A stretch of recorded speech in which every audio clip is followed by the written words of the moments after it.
إن الحمد لله نحمده ونستعينه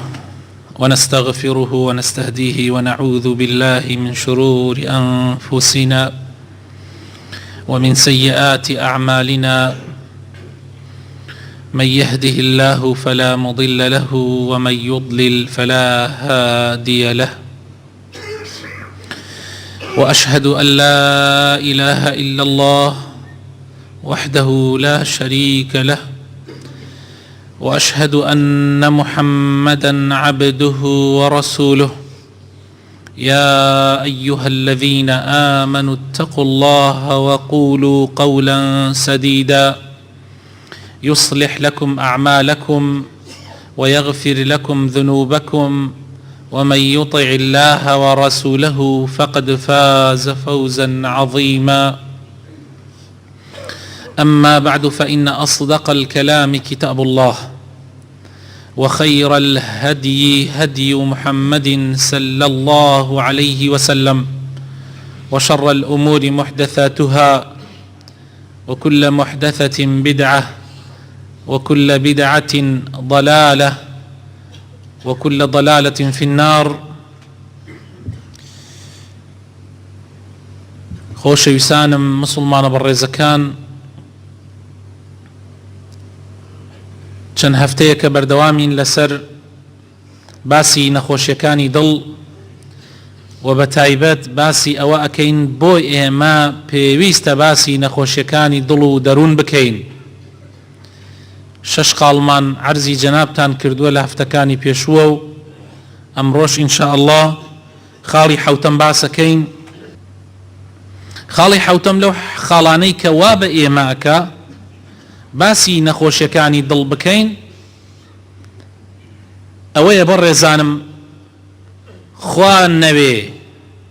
کەس نازانێ چی ها لە ناو دڵی ئینسانە، خوا نەوێ کەس نازانێ چی لە ناو دڵی ئینسانە هەیە. بۆیە پێویستە لەسەر ئێمەی موسڵمان وەکو زاناکانمان فەرمویانە ڕووکەشی شتەکان وەربگرین و نهێنیەکانی ناودڵ بینە دەستی خوای پەروەردگار. شێخ ئەلبانی زۆر جار دووبارەی ئەم وشەیە ئەکاتەوە کە لە سەلەف و پێشینان وەری گرتووە. سەلەف و پێشینانیش لە ئایەتەکانی قورئان و حەدیثەکانی پێغەمبەرەوە صلی الله عليه وسلم وەریان گرتووە کە ئەفەرمن علينا بالظواهر والله يتولى السرائر. ئەفەرمێ ئێمە پێویستە وەکو مرۆڤ دائیمەن معاملە و هەڵس و کەوتمان لەگەڵ ڕووکەشی خەڵکا بێ.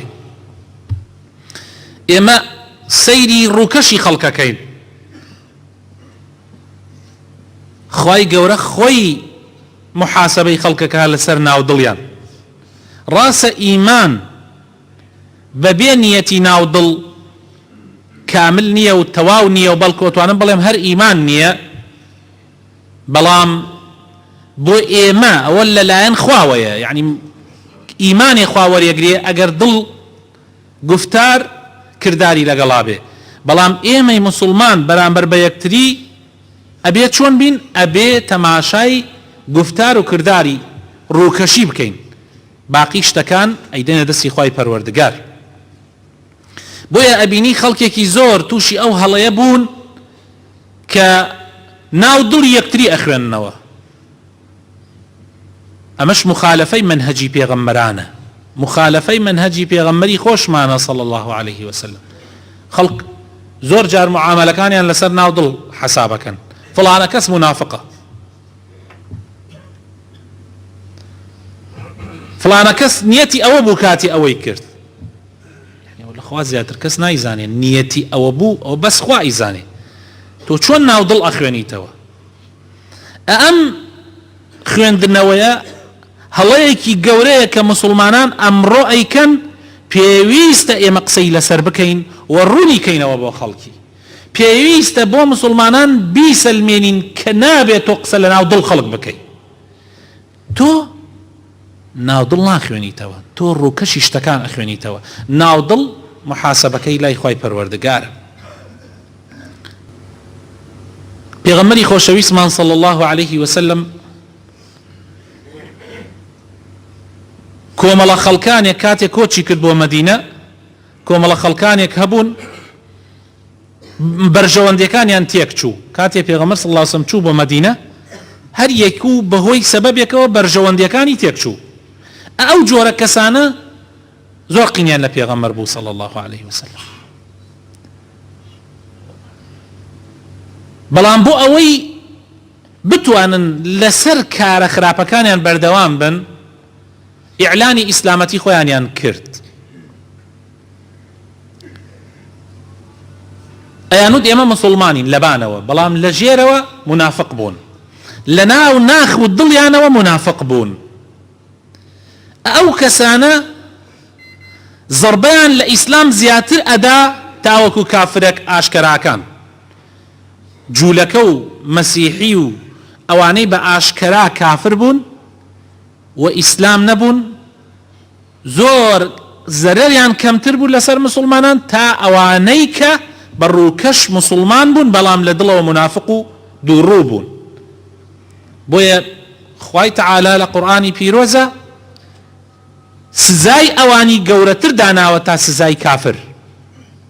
ئەوەی کە بە ئاشکرا خۆی وە مسلمانە زانێ لە ناو دڵۆ کافرە. خوای تەعالا فەرمێ ئین المنافقین في الدرك الأسفل من النار. كافر لە جەهەنەمە، بەڵام منافق ها لە ژێری کافریشەوە. و ئەوانە بڕێ خەڵکە بوو سەرکردایەتیان یەکرد، لە ناڕەحەتترین لە حەزاتەکانە ئەوانە پشتیان لە مسلمانان هەڵە کرد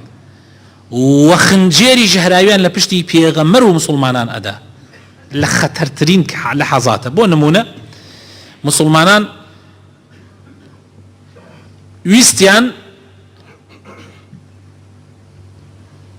بەرامبەر بە هێڕشێکی دوژمنان بوەستنەوە کە هاتن بۆ گرتنی مەدینە، کە پێ ئەوترێ غەزای ئوحود. مسلمانان قەراریان دا بڕۆنە دەرەوەی مەدینە، پێشەوەی ئەوان بێنە ناو مەدینەوە بەرامبەری دوژمن بوەستنەوە. ژمارەی مسلمانان لە ئەو غەزایە 900 کەس بوو تقریبا، کافرەکان 3000 کەس بوون. لەو لەحەزاتە لەو ساتە وەختە زۆر زۆر ترسناک و خەتەر و هەستیارانە عەبدوڵڵای کوڕی ئوبەی کوڕی سەلول کە سەرکردایەتی منافقەکانیە کرد و لەبانیشەوە خۆی بە مسلمان دەرەبڕی، لە پشت پێغەمبەری خواوە صلی الله عليه وسلم نوێژە کرد، منافەسەی ئەبوبەکر و عومەریە کرد، زۆر خۆی و پیاوێکی مصلح دائەنا، بەڵام لەو کاتانە دەرەکەوت. ئەم زەرامە وتی محەممەد بە قسەی گەنجەکانی کرد کە دەرچوینە دەرەوەی مەدینە، بە قسەی هەرزەکارەکانی کرد. ئێمەی پیاوە عاقڵەکان و پیاوە ڕیش سپیەکان وتمان با لە ناو مەدینە بمێنینەوە قەڵاکەمان قایبتر ئەبێ، ئەوان زۆرن ئێمە کەمین، بۆیە من نایەم بۆ ئەم شەڕە. لەکوێ؟ لە نیوەی ڕێگا، لە نیوەی ڕێگا کێش لەگەڵما ئەگەڕێتەوە با بگەڕێتەوە. ژمارەی مسلمانان نزیکەی 900 کەسە، عەبدوڵڵا کەوای وت 300 کەس لەگەڵ عەبدوڵڵای گەڕایەوە. سێکی زەربەیەکی گەورە بوو لە مسلمانان درا. لەگەڵ ئەوەیە پێغەمبەر صلی الله عليه وسلم قەت ڕۆژێ لە ڕۆژان، ئەم قسە زۆر مهمە، باسی منافق لە کاتی ترا کراوە، بەڵام ئەمە زۆر مهمە. عرستانیەکەم خۆشەویستەکانم، یەک ڕۆژ پێغەمبەر صلی الله عليه وسلم نەیفەرمووە بە یەکێک لەوانە نەیفەرمووە تۆ منافقی. سبحان الله، بەخوا هەر حتا جاری وا بۆ قسەیەکیان کردووە خوای تەعالا ئاەتی دا بەزاندە لەسەر قسەکەی ئەوان کە ئەوانە منافقن. بۆ نمونە عەبدوڵڵای کوڕی ئوبەی ڕۆژێکیان لە غەزایەکی ترا کە پێغەمبەر صلی الله عليه وسلم مهاجرین و ئەنسار ڕۆیشت بوون، ئەلەو لە حەزاتە دوو مناڵ بۆ شەڕیان، دوو مناڵ بۆ شەڕیان یەکسەر داپەڕی وتی ئەمانە چین هاتنەتە ناو شارەکەی ئێمەوە وەزعیان لە ئێمە تێکداوە دەستی کردە قسەی ناشرین بەڵام پێغەمبەر لەوێ نەبوو مناڵێکی ئەسحابەیەکی 12 ساڵان وتی واللهی ئەم قسەت ئەگەیەنمە پێغەمبەری خوا صلی الله علیه وسلم ڕۆیشت گەیاندێ پێغەمبەری خوا صلی الله علیه وسلم پێغەمبەری خوا زۆر بێتاقەت بوو کاتی عەبدوڵای بان کرد وتی تۆ ئەم قسانت کردووە وتی نا والله من تۆ بە قسەی مناڵێکی هەرزەکارێکی نەفامەکەی بە قسەی من ناکەی لو لحظات پیغمبر صلی الله علیه وسلم نەیفەرموو ئەمجا ئاەت دابەزی سوورەتی منافقون لەسەر ئەوە دابەزی پێغەمبەر صلی الله علیه وسلم نەیداوە ناو چاوێ ڕۆژێ لە ڕۆژان نەیداوە ناو چاوێ نەک لەوەش بەڵکو کاتێک کەوتە سەرە مەرگ ئەم زەلامە کاتێک کەوتە سەرە مەرگ ئیتر خەریک بوو ئەمرد کوڕەکەی هاتە خزمەتی پێغەمبەر صلی الله علیه وسلم تی باوکم خەریکە ئەمرێ حاڵی خراپە ئەی پێغەمبەری خوا بێ دوعای بۆ بکە و ئەگەر مردیش مەسەلەن لەسەر جەنازەکەی بوەستە و لەگەڵمانە بێ بۆ قەبرستان و ئەمانە پێغەمبەری خوا صلی الله علیه وسلم هەڵسا و بکەوێتە ڕێ عومەر کردێ چاکی پێغەمبەر صلی الله علیه وسلم فەرمووی ئەی پێغەمبەری خوا ئەو کابرایە منافقە سەرۆکی منافقەکانە تۆ بۆ کوێ ئەچی فەرمووی من ئەچم فەرمووی ئەی خوای تەعالا نەیفەرمووە ئەگەر داوای لێبوردنیان بۆ بکەی لە خوای تەعالا 70 جار داوای لێبوردنیان بۆ بکەی خوا لێیان خۆش نابێ ئەی مەگەر خوا نەیفەرمووە پێغەمبەر صلی الله علیه وسلم فەرمووی خوای گەورە فەرموویەتی 70 جار من لە 70 جار زیاتر داوای لێبوردنی بۆ بکەم لە خوای تەعالا بۆی خوا لێی خۆش بێ عجیب پێغەمبەر صلی الله علیه وسلم چوو بۆ سەر جەنازەکەی و عاباکەی خۆی کردەوە و پێچاوی پێوە وەستا لەسەری حتا خسیانە ناو قەبر ئەگەر چی خوای تەعالا دوای ئەوە بە پێغەمبەر ئەفەرمێ صلی الله علیه وسلم لەسەر قبری کافرەکان مەوەستە بەڵام پێغەمبەری خوا صلی الله علیه وسلم عەمەلیەن بە ئێمەی موسڵمانی پیشاندا کە ئەبێ ئینسان ئاوا معاملە لەگەڵ خەڵکا بکە ناوی دڵی خەڵک نەخوێنێتەوە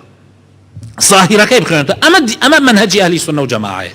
ئەمە منهەجی ئێمەیە کە خۆمان بە ئەهلی حەق ئەزانین ئەبێش ئاوا بین خۆشەویستەکانم ئەبێ ئاوا بین لەگەڵ یەکتریە ئێمە ناوی دڵی یەکتری نەخوێنینەوە بەڵکو ڕووکەشی بۆ پێغەمبەر صلی الله علیه وسلم ئێمەی ئاوا فێر کرد پێغەمبەری خوا صلی الله علیه وسلم خۆی منافقەکانی ئەناسی بەڵام ئێمە لە دوای ئەو کەسمان منافق ناناسین چونکە کەسمان نازانین ناو دڵی خەڵک چییە لەوانەیە هەندێک کردەوەی کابرا ببینین بێژین ئەمە منافقە بەڵام خوا ئەزانێ ناو دڵی چییە بۆیە ئەبێ ئاوا معاملە بکەین ژیانمان ئەبێ لەسەر ئەم قاعیدە مهمە گرنگەدا مەزرین خۆشەویستەکانم ئێمە زۆر شت جاری وا هەیە لەبەر چاومان شێوازێکە و بەڵام خۆی لە ئەسڵا شێوازێکی ترە لە سیرەی پێغەمبەرە هاتووە صلی الله عليه وسلم و حەدیثەکەش لە بوخاریە هاتووە لە زۆر لە کتوبە سونەنەکانە هاتووە سەحابەیەکی پێغەمبەر هەبوو صلی الله عليه وسلم زۆر گاڵتە چی بوو حەزی لە گاڵتە ئەکردو لە قسەی خۆش و پێغەمبەری ئەهێنا پێکەنیم لە ڕیوایەتەکانە هەندێک ڕیوایەت بە نوعەیمان ناوبراوە هەندێک ڕیوایەت بە عەبدوڵڵا ناوبراوە ئەم پیاوە ئەم سەحابە بەڕێزە ئەڵێم بەڕێز لەبەرەوەی پێغەمبەر صلی الله علیه وسلم ڕێزی لێگرتووە لەبەرەوەی بە سەحابە ناوبراوە لە حەدیثەکانە ئەم پیاوە جارجار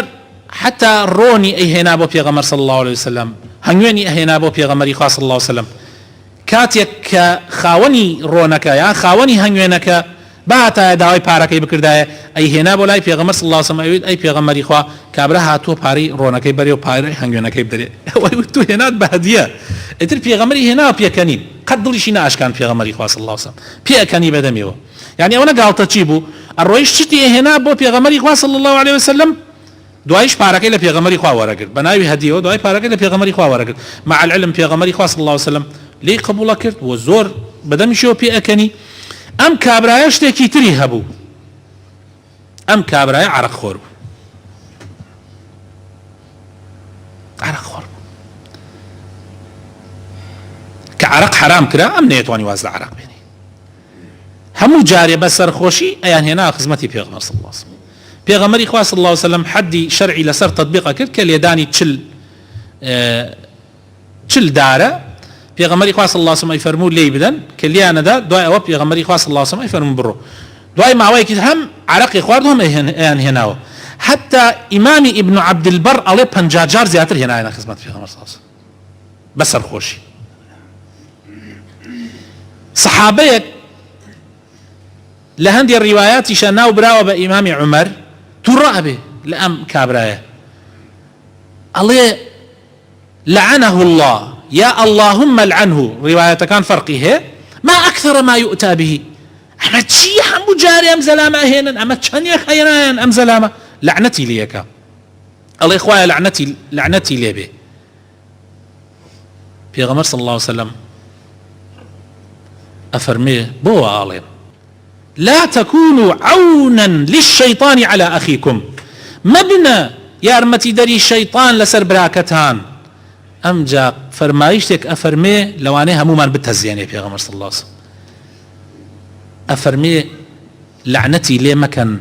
چونك أم كابراي خواو في غمري خواي خوشوي الله أكبر كابرا عرق خورة نك عرق خورة اعتيادي مدميني شايسر عرق خورة في غمر شايتي بو أداك خواو في غمري خواي خوشوي لعنتي ليه مكان خوش يسكانم زور شتيتو لدرو شيويكي تري بيني بلام ناخه كشتيكي ترى پیغمبري خو ازاني ام كابراي خو پیغمبري خو خوشوي بلام لا يكل موضوعك ضعيفه لا واز برغناغريت گناحك مرجني هر كسي گناحك كرت ايتر منافق به مرجني هر كسي گناحك كرت ايتر يمتانا ولومو هم بين سياو ناو ضلي بخير والله اما منافق بوشي لواني او كسا جاري وهي زور كسي كي تشاكيش به تصورا كان خوش يسكانم لحجي وداع لصالي يعني هشتار روش بيش وفاتي في غمر صلى الله عليه وسلم في غمر إخوة أتشي بو حجك بويا مشهورة بحجة الوداع چونك في غمر صلى الله عليه وسلم مال آوائي أكا يتدواء أو أخوة حافظي لو حجا أخوة حافظي تقريبا كد لمسلمانان أو تيجيشت يعني أما يتركوا تايو أخوة حافظتان به لو حجا كالرواية كاني لبخاري هات لمسلمة هاتوا ولزور شونا هاتوا حديثك مشهور هي جابري كري عبد الله صحابي بريزي في غمر صلى الله عليه وسلم بتفاصيل حاجة كباسكا لناو أو تفاصيلها شتيك ما نبو أجريتوا أفرمي الرجل كان في غمر إخوة صلى الله عليه وسلم لسرح اشتراكي بو فضلي كري عباس كجنجيك آموزاي في غمر صلى الله عليه وسلم كري عباسة آموزاي في غمر صلى الله عليه وسلم گەنجێکە زۆر جوان ڕەنگی زۆر جوانە ئەدراوشێتەوە لە جوانیە هارە بەردەم پێغەمبەر صلی الله عليه وسلم لەبان حوشترەکە و ئیتر پێغەمبەری خوا صلی الله عليه وسلم ڕێەکە لەو کاتە ئافرەتێک دێ حتا ئەو کەسێک کە حەدیثەکە ئەگەڕێتەوە ئەفەرمێ ئافرەتەکەش کچەکەش زۆر جوان بوو هات پرسیارێکی لە پێغەمبەر کرد صلی الله عليه وسلم وتی ئەی پێغەمبەری خوا من باوکم ئاوا ئەتوانم حەجی بۆ بکەم و پرسیارێکی کرد ئەفەرمێ فەضل کە ئەم کچەی دینیە ئاوا تەماشایەکە دیقەتی دائیتر پێغەمبەر صلی الله عليه وسلم کاتێ بینی دەستی ناوبان چاوە بەری کردە ئەولاوە کە بەری کردە ئەولا ئەمجا نەملاوە سەیریە کرد ئەمجا دەستی خستە بان چاوی و پێغەمبەری خوا صلی الله عليه وسلم یەک قسەیەکی غەڵەتی پێ نەکرد نەیوت تۆ ئەمە های لە حەجە تۆ نازانم ئەمە گەنجە قابلە بۆی تووشی گوناح بێ و ئەمەش گوناحێکی گەورەش نییە تا ئینسان لەسەری محاسبە و حەد و حدودیش بکە بەڵام هەر گوناحە لەگەڵ ئەوەیە پێغەمبەر صلی الله عليه وسلم بەو شێوە معاملەکە فێریەکە دەسەخاتە بان چاوی بۆ ئەوەی فێریکە حتا عەباس ئەڵێ ئەی پێغەمبەری خوا بۆ دەسەخەیتە بان چاوی فەرمووی ئەترسم تووشی فیتنە بێ بۆیە دەسەخەمە بان چاوی مەرج نییە بەڕێزەکانم جاری وایە کردەوەیەکی باش لە کەسێکی خراپ ئەشێتەوە جاری واشە کەسەکە خۆی باشە بەڵام کردەوەیەکی خراپەکە جا ئێمەی مسلمان چی لەسەرمانە دووبارەی قاعیدەکە ئەکەمەوە ئێمە چیمان لەسەرە وەکو مسلمان ئێمە لەسەرمانە ڕووکەشی خەڵک وەرەگرین زاهیرەکەی وەرەگرین دڵی شێ دەینە دەستی خوای پەروەردگار زاهیر کابرا خراپە ئێمەش داوای دوعای خێری بۆ بکەین ئەڵێن خوایە گیان بۆ خاتر ناوجوانەکانی خۆت هیدایەتی بدەی و ئێمەش وەک ئەو پێ نەکەی ئەمە ئەسڵە ئاوا بێ ئەبێ مسلمان ئاوا معامەلەکان نەک دەستکاتە قسەی ناشرین و پێغەمبەر صلی الله عليه وسلم چی فەرموو چۆن فێرمانەکە لعنەتی لێ مەکە چونکە ئەوە خوا و پێغەمبەری خوای خۆشەوێت تۆ نازانین لە دڵا چی هەیە داوا بکە دوعای بۆ بکە خوا هیدایەتی بدە و پاشان دوعاش بۆ خۆت بکە کە خوا تووشی ئەو مصیبەتت نەکە ئەمە بەرامبەر بەو کەسەی کە ظاهیرەکەی خراپ دیارە ئەی ئەو کەسەی کە ظاهیرەکەی چاکە ناخی نازانی دوعای بۆ بکە خوای تەعالا ناخیشی پاک کاتەوە. هەها جاران پیاوە بەتەمەنەکان کاتی ئەگەیشتن پێت چۆن و باشیت لەگەڵیانە ئەکرد یەکسەر ئەو دوعای ئیمانی بۆتە کرد، ئەی خوا هیدایەتت دا، خوا ئیمانت باتێ کوڕم، چەند خۆش بوو یا ئیلاهی. داواکارم خۆی گەورە ئیسلاحمان بکە، یا ڕەبی هیدایەتمان بدەی، نوری ئیمان بخەیتە دڵەکانمانەوە، یا ڕەبی خوایە دڵمان بەو شێوە پێ بکەی کە خۆت ئەتەوێ، یا ڕەبی کار و کردەوەکانمان گفتارەکانمان بەو شێوە بێت کە خۆت پێی ڕازی، یا ڕەبی خوایە بۆ خاتر ناوە جوانەکانی خۆت دووڕی و منافقی ئەگەر لە دڵمانە هەیە نەیتێڵی، یا ڕەبی خوایە بۆ خاتر ناوە جوانەکانی خۆت بۆ خاتر ئیسم عەظەمی خۆت لە کوفر و بێباوەڕی بە دوورمان بگری، لە هەر کارێ خۆت پێت ناخۆشە و لە هەر گفتارێ خۆت پێت ناخۆشە دوورمان خەیتەوە، یا ڕەبی خوایە ئیسلاحمان بکەی، خوایە بۆ خاتر ناوە جوانەکانی خۆت بارانی ڕەحمەتمان زیاتر و زیاتر بەسەر بارێنی خێر و بەرەکەتی خۆت برژێنی بەسەر وڵاتمانە، یا ڕەبی شیفای نەخۆشەکانمان بدەی، ڕەحم بە مردوەکانمان بکەی، ئەوەی کە احتیاجیەکی و حەزەکە من دوعای خێری بۆ بکەم، یا ڕەبی خوایە بۆ خاتر ناوە جوانەکانی خۆت من پەنجە بۆ لای تۆ بەرزەکەم و داواکەم، یا ڕەبی خوایە احتیاجی هەمومان جێبەجێ بکەی، یا ڕەبی ئەوەی قەرزارەکانی بیتەوە، یا ڕەبی خوایە ئەوەی گەنجە و حەز لە ژیانی هاوسەرایەتێکە بۆی ئاسان بکەی، یا ڕەبی خوایە بۆ خاتر ناوە جوانەکانی خۆت ئەوەی مناڵی نییە مناڵی پێکەرەم بکەی، یا ڕەبی خوایە ئەوەی هەر احتیاجیەکە هەیە بۆی جێبەجێ بکەی، یا ڕەبی خوایە بۆ خاتر ناوە جوانەکانی خۆت کوردستانمان لە بەڵا موسیبەت بە دوور بگری. ئامین ئامین.